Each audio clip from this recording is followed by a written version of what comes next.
James Reeb was at home with his wife in Boston, March 7, 1965, as the evening news portrayed armed state troopers and local police violently attacking voting rights protesters as they marched from Selma to Montgomery, Alabama.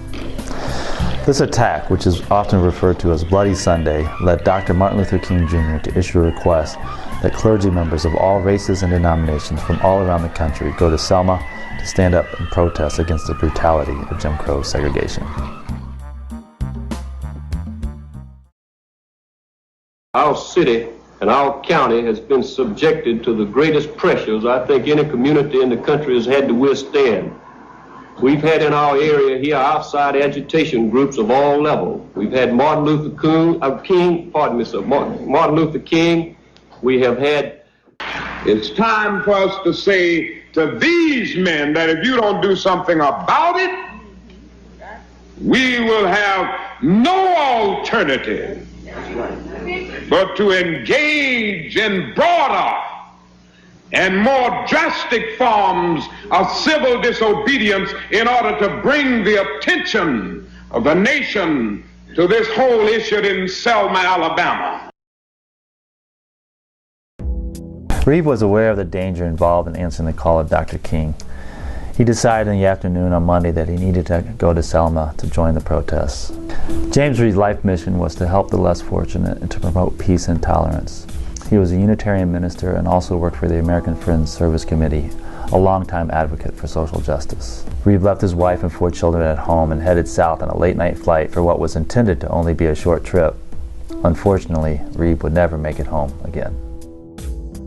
On Tuesday, March 9th, Reeb joined a large group of marchers who, under the leadership of Dr. King, walked from Brown's Chapel in Selma to the same spot at the far end of the Edmund Pettus Bridge where the police had brutally attacked a group of protesters only 2 days before.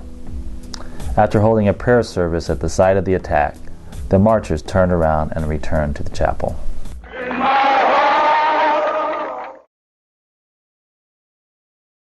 That evening, Reeb joined 2 other ministers, Clark Olson and Orloff Miller, for dinner at a local black-owned restaurant, the only restaurant that would serve the marchers. As they left, they noticed 4 white men approaching, yelling racial slurs. The ministers tried to avoid a confrontation, but were attacked from behind.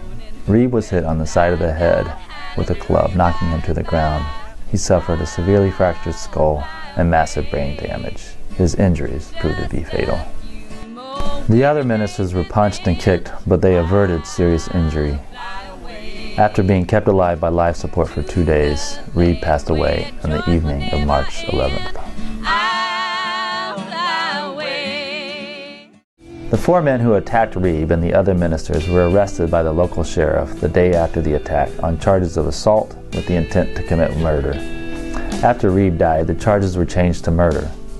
In April, a grand jury indicted 3 of the men, brothers William and Naaman O'Neill Hoggle and Elmer Cook, but they dropped the charges against the 4th man, R.B. Kelly.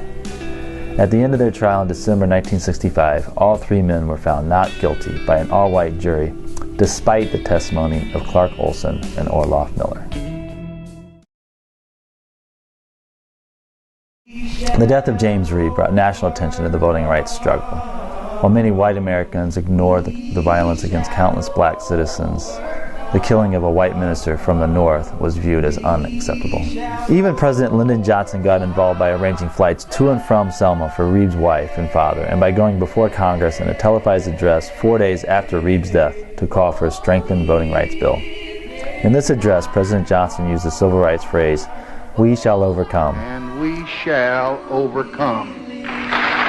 Congress subsequently passed the Voting Rights Act, and President Johnson signed it into law in August. We'll